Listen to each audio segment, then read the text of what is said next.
Hi, my name's Hugo Hensley. I work with David. I'm one of the valuation directors for brand finance here in London, and I head up our sports and sponsorship team. And I'm going to give a bit of an intro, I guess, to the whole event, what we're here, what we've looked into the market research study and analysis we've done around what are marathons about, what makes them a great, exciting event, what makes them different to other sporting engagements, other mass participation events, and why they're an opportunity for brands, engagement, charities, and sort of a whole different range of stakeholders to get involved. So David mentioned it a little bit, but why brand finance is interested in marathons comes from, I guess, a crossover from our main work. Originally, brand finance very focused on commercial brands. Every year we value thousands of these and put them out in reports. We also look at place brands, nation brands. We look at soft power, so the influence of a nation's brand on influencing behaviours. And we also look at sporting brands. So for about almost 20 years, we've been valuing the most valuable football clubs. We've done reports into the value and impact of the Olympics on stakeholders and sponsors.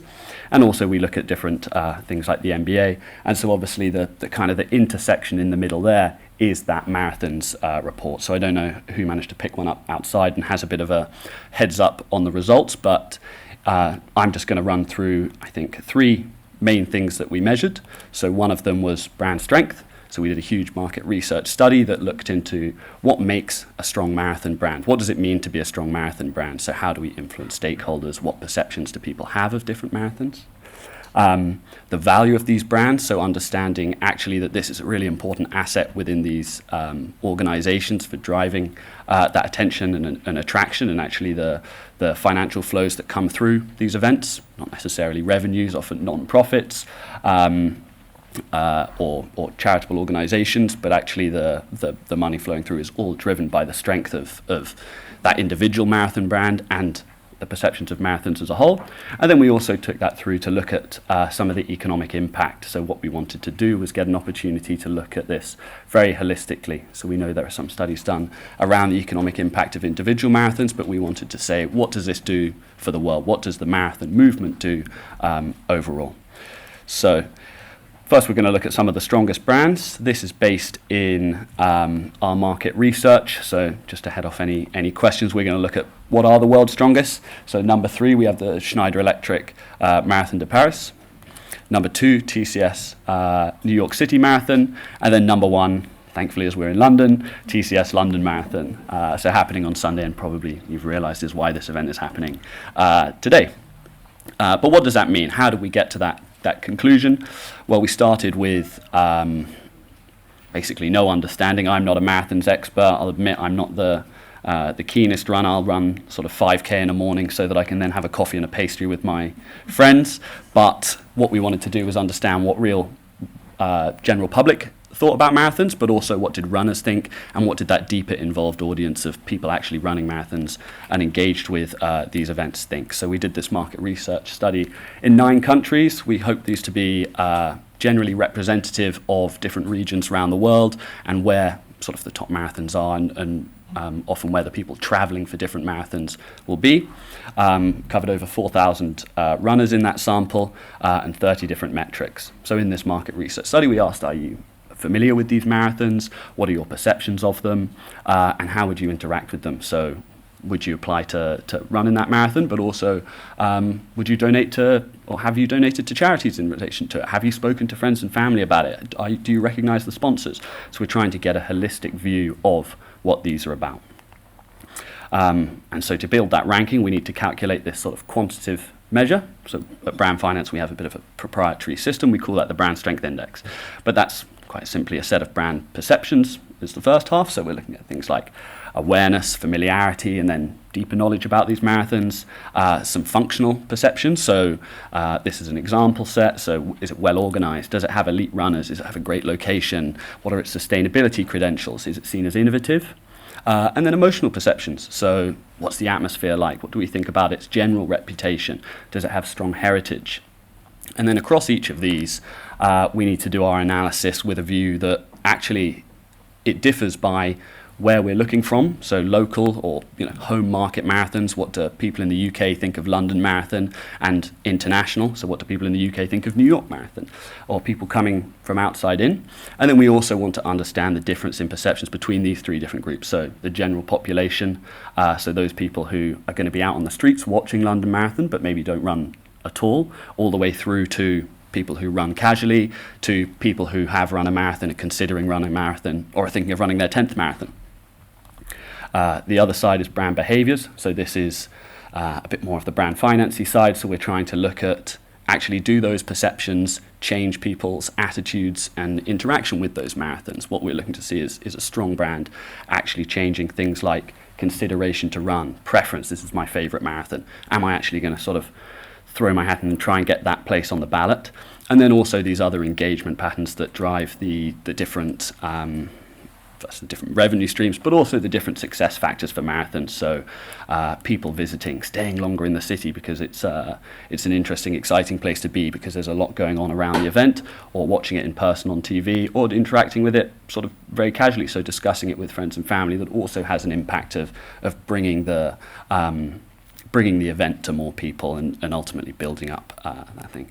And as with previously, we look at that across that local and international lens, and also trying to understand what different perceptions and understanding we have among what I've called marathoners, people very engaged, people who've run before, and your general population. There's obviously maybe might have up to 1 million people out on the streets on Sunday.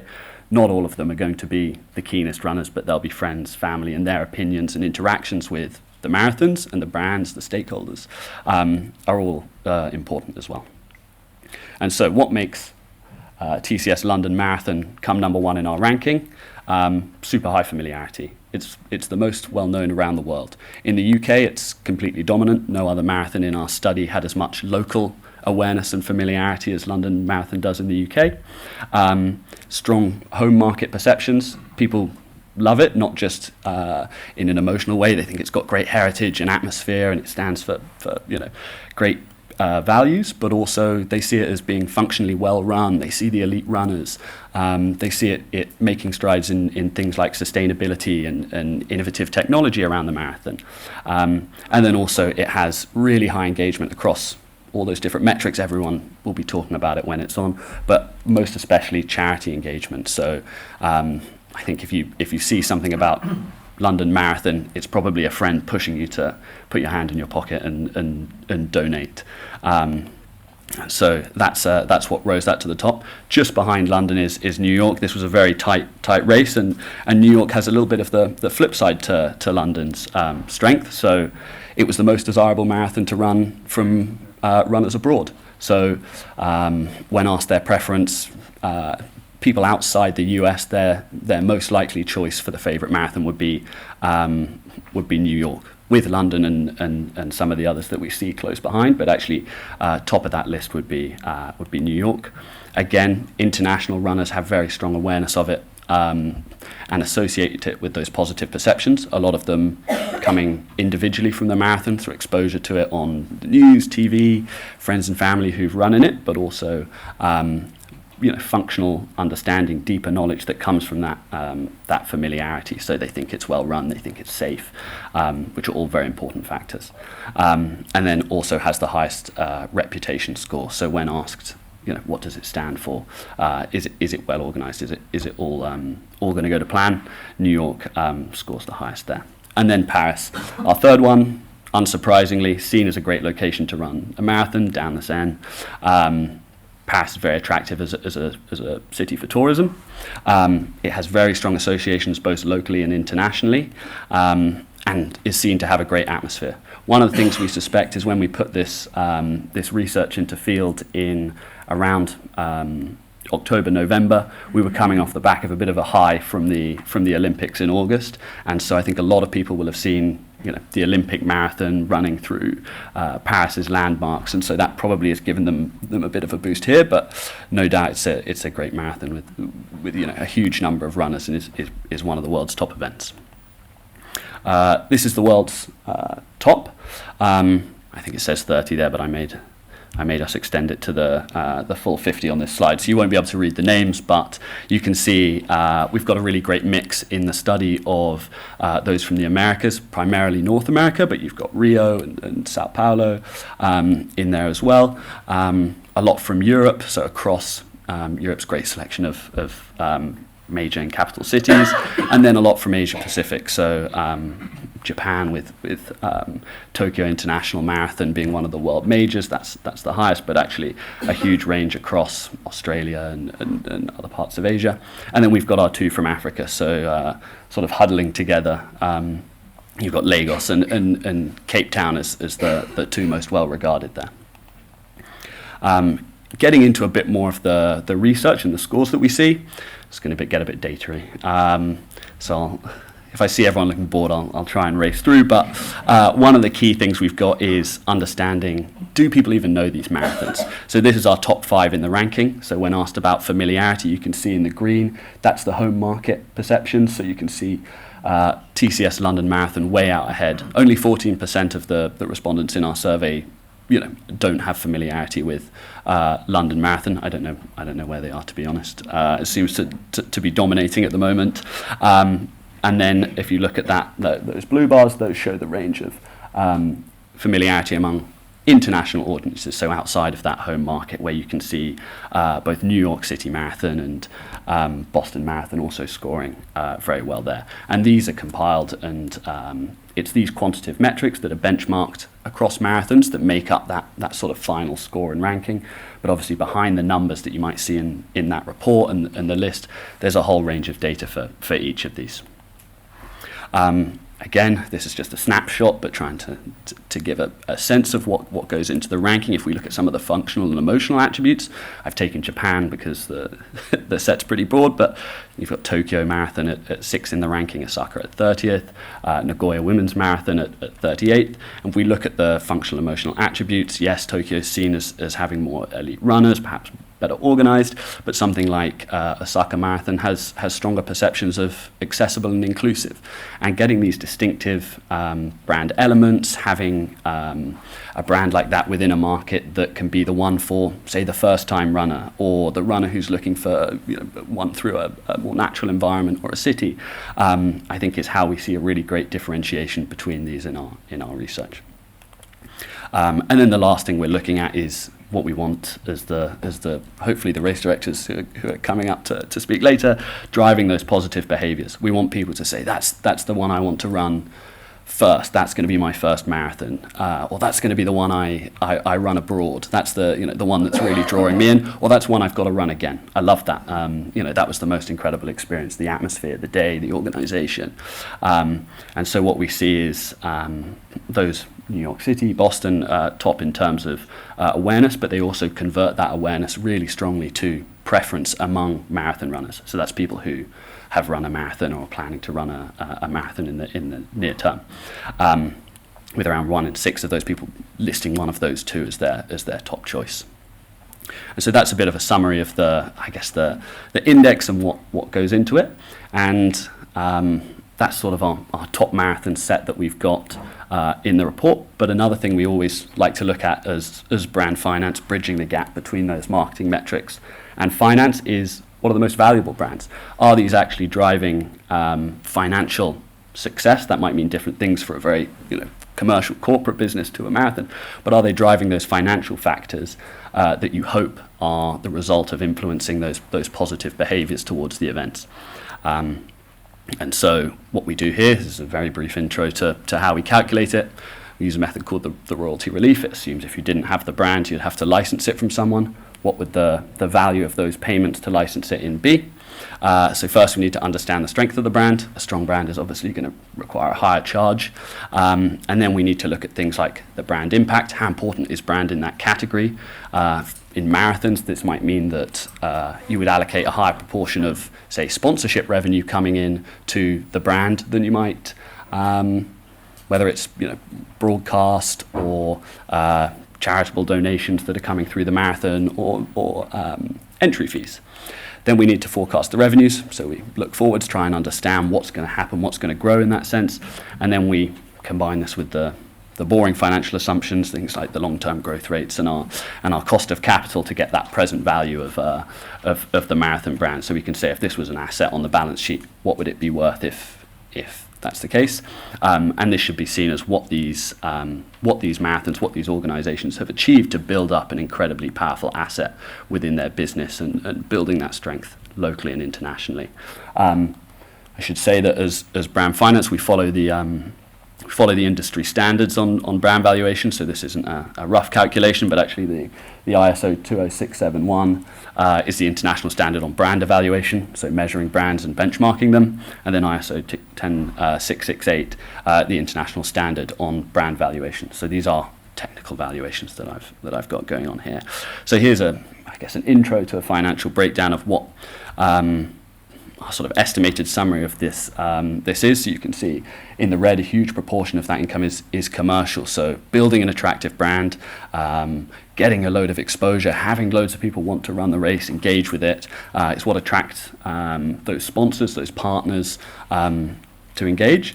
You've obviously got a lot coming in through entry fees. That goes towards obviously hosting and putting on these events.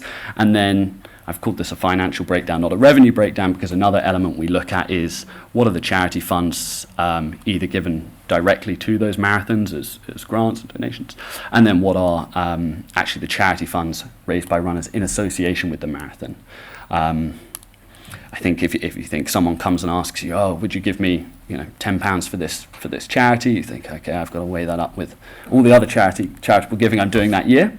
But if they say I'm running London Marathon, you've got to give me £10, you're going to put your hand in your pocket. It's more convincing that way. The strength of those brands actually drives that engagement and that charitable ability, and things like London Marathon, I think, being the highest raising one-day event in the UK.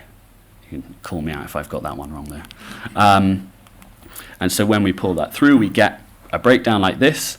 Quick one is, how does this differ to a normal sporting event? As we know, marathons sort of transcend between a consumer activity. You've got 50,000 people out there taking part, right from the most elite of the elite down to my wife coming in 6 hours and 27 seconds and missing the cutoff in Venice Marathon. And you've got that whole range in there. But comparing that to, say, another rights holder, they're driving a lot of value through things like broadcasting and more sponsorship, whereas for marathons, it's so much more about that community engagement and that charitable income that comes through it, as well as delivering that great experience for runners. So things like entry fees going straight back into managing those events.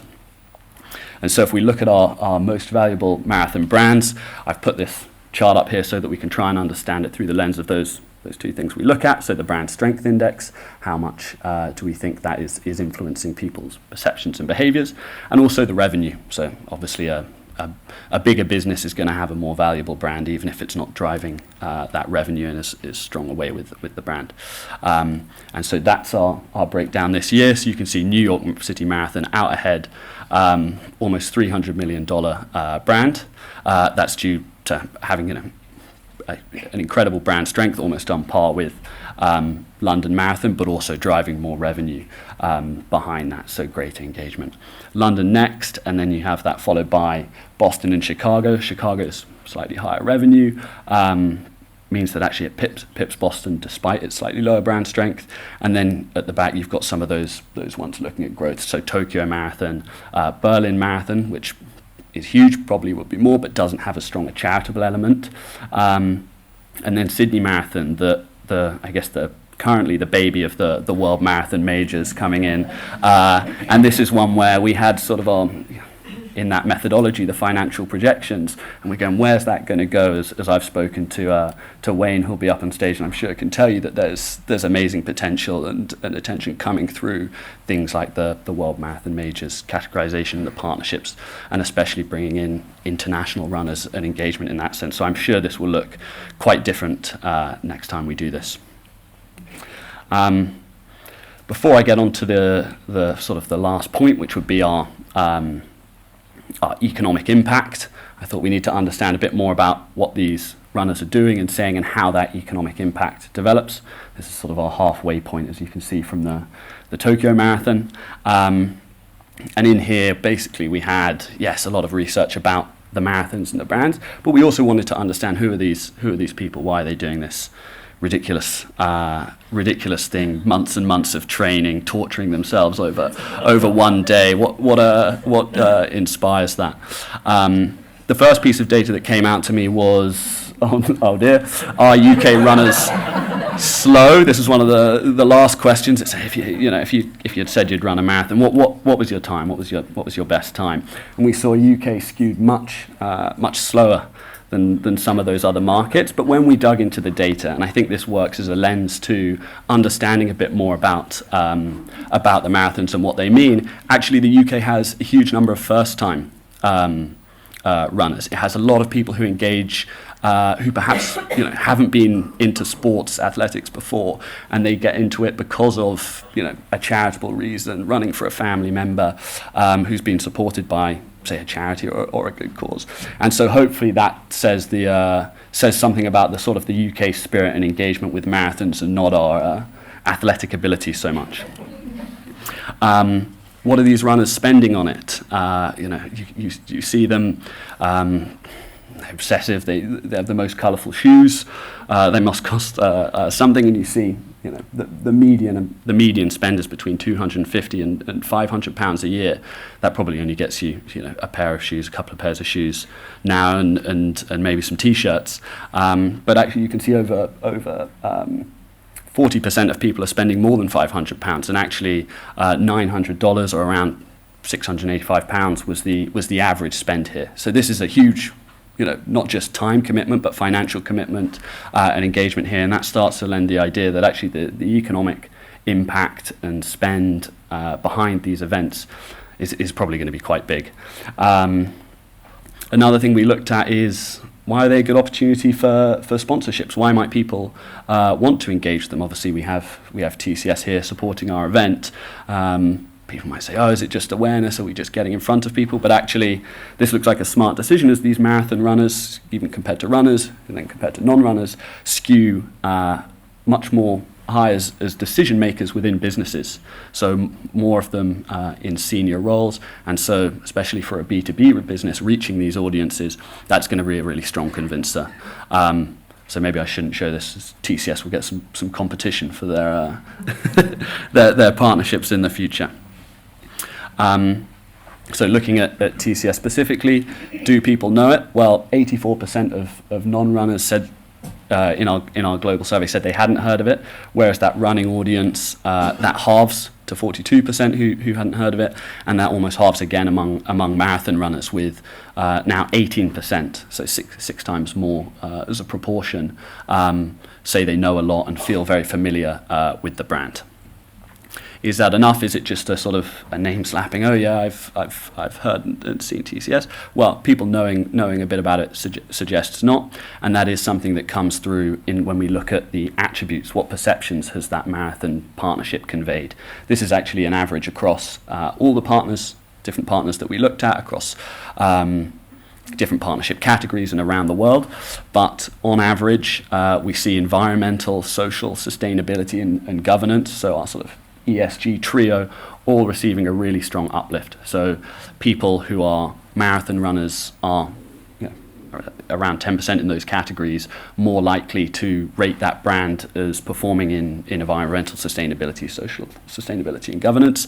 But we also see functional attributes down there. So they're seen as more likely to have great customer service, value for money. These perhaps aren't the qualities that are conveyed in communications, but actually that comes through from they're associating with something that I think has these positive values, this great heritage, and is bringing those benefits across to everyone, sort of all the stakeholders involved.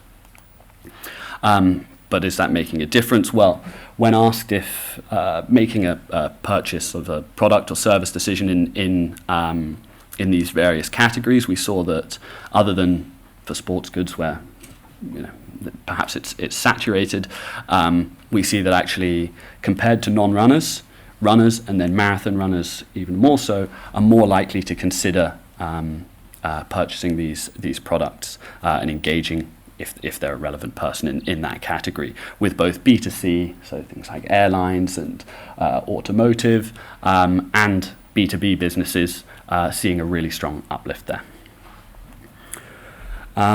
So what do marathon runners say is important about the marathons that they're engaging with? So this is, if asked to rank this set of 14 factors in terms of what was most important in choosing or making a choice about what marathon to run, would you say come top and come bottom? We can see it looks like easy to enter, easy to get to, weather, temperature are top, but actually what we should take from this is that all of these factors rank among the top in around the same range for different people. Although they look a bit like, I guess, a hive mind when you see the running clubs running around the park, there's no sort of one,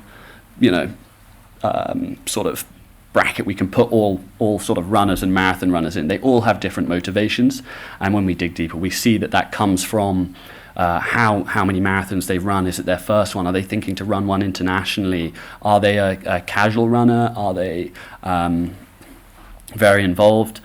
Do they want to travel or not? And so you can see that even that one that says, it's not important, the marathon classification, so is it major, elite, these technical factors, is still in around 15% of people in their top 3 factors to choose. So although I can't tell you exactly what to focus on as the race directors, the thing is you need all of these to attract that really diverse crowd to take on those races. But I wasn't sort of convinced by that, so I thought I'd do some statistical analysis. So if people are saying they would consider or prefer running that marathon, and what attributes did they then associate with it, I tried to look at the correlation. And so the thing that people are most likely to associate with their preferred marathon choice is saying it's the best marathon in the world. That's perhaps unsurprising. From this, the lower ones are has a good reputation, or elite runners taking part. But then I was told I should completely disregard this, as our correlation was almost completely useless.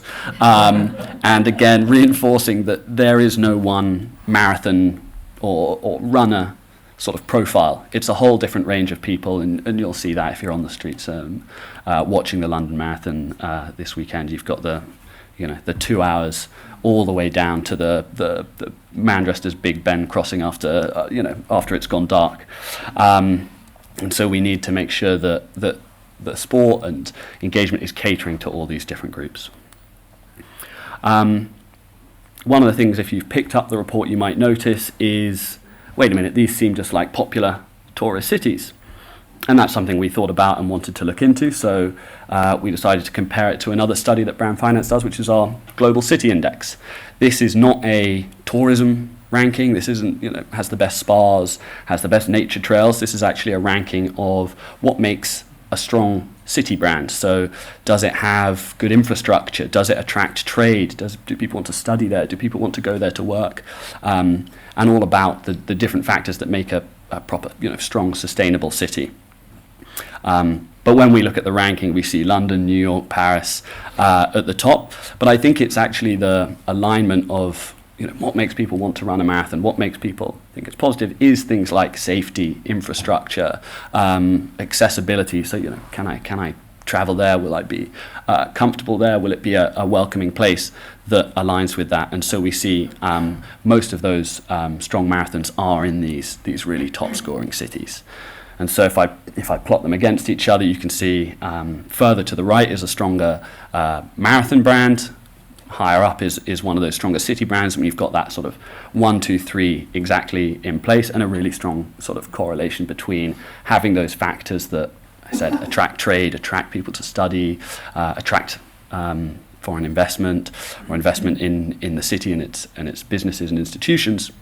We see a very strong alignment. Some of the outliers we can see are Singapore, an amazing city brand. Perhaps its marathon isn't as well known or strong and desirable. Could be an aspect of location. But some of those marathons that sort of outperform, Boston, very famous for its marathon, Dublin, Rio, also scoring very well in terms of marathons with their desirability, and that can be due to things like perhaps culture or the landscapes, environment, and tourism attractiveness over some of those other factors that make a strong city brand, like business and education. Some of the strongest marathons that don't feature in our city ranking are places like Gold Coast, Ottawa, Kobe in Japan. Perhaps unsurprisingly, smaller cities that have been able to carve out a space because they've got a unique marathon that they can put forwards for people with, say, attractive nature or interesting cultural elements. Some of the marathons that didn't feature in our ranking but are strong cities might be places like Geneva. I see I've overrun. I'm going to go quite quickly now. The last bits are economic impact. This isn't too much here, but first we need to understand, what did we do? What does this mean? This is not a simple process, but I'll try and simplify it here. What we want to see is how much money is spent and goes into that local economy because of the marathon. And so what we need to see is, how many runners are there? What are they doing? How many spectators are there? Obviously, that has a mix between local and international with different profiles, different behaviours. The same is true for the spectators. We then have to look at their direct spend. So in local, that might mean local transport, food, spend like that. Whereas for international, it might be more. It's hotels, it's other entertainment and activities around the marathon. Some of the assumptions that go into there are things like, what's the spend per day? How many nights are people staying? How many international fans are there? These are assumptions that we have built up generally, but I'm sure the race directors know a bit more themselves about exactly what that is, and we'd love to work with them to understand a bit more detail about how we can get closer to the right numbers in that measurement. But from there we have also the indirect spending. So what is the knock-on effect of those spending? How much more does that money circulate in the economy? We then add in things like the charity funds, the organisation turnover. So that's money that's then spent organising the marathon. So that can be things from security to the other products and services that are bought and engaged with through the organisation of the marathon, and then that comes together to our total economic impact. So who comes top here? First place Chicago, next New York, then Berlin. So quite different to our other ranking. Obviously, New York keeps coming up. TCS New York City Marathon is 55,000 people, I think, and in one of the most expensive cities in the world, so it's going to have a big economic impact. But what makes Chicago so impressive is that number of spectators, the number of people out on the street, and also it's here we've got international runners on one axis and spectators on the other. It's quite international, but actually it has a huge percentage of runners from out of town. So again, they're more likely to stay, they're more likely to spend more, and puts that in that top category for economic impact. When we look at the economic impact, something I always want to come back to is that really great element of what sets marathons apart from different sporting events. That's the charity impact. So a huge part of the financials that come through is the general public, through the runners perhaps who are raising this, making donations and contributing to good causes. And so of our top 50, we estimated around $425 million donated and passed through to charities for that top 50 in 2024. So that brings us to that total, that big number I think that's at the front of our report, 5.2 billion in total economic impact, with the majority of that coming through, or about half coming through those World Marathon Majors, so those mega events that sort of get that massive scale, but also huge contributions from some of those ones outside Paris, LA, some of the Japanese marathons as well. And so as a final summary, we looked at the brand strength. We had London, with TCS London Marathon coming out as the strongest there. In terms of brand value, we had New York City Marathon as the top. 936 million is the big figure there. That was the total brand value of the Abbott World Marathon Majors category, those seven. And then in terms of economic impact, we had Bank of America Chicago Marathon up top with that 5.2 billion economic impact coming through from that top 50. So that is it from me. Hopefully there are some points that people can use, argue with on the panel, but from there I'd like to invite up Annie Brown from Brand Finance, who I think will introduce her first panel.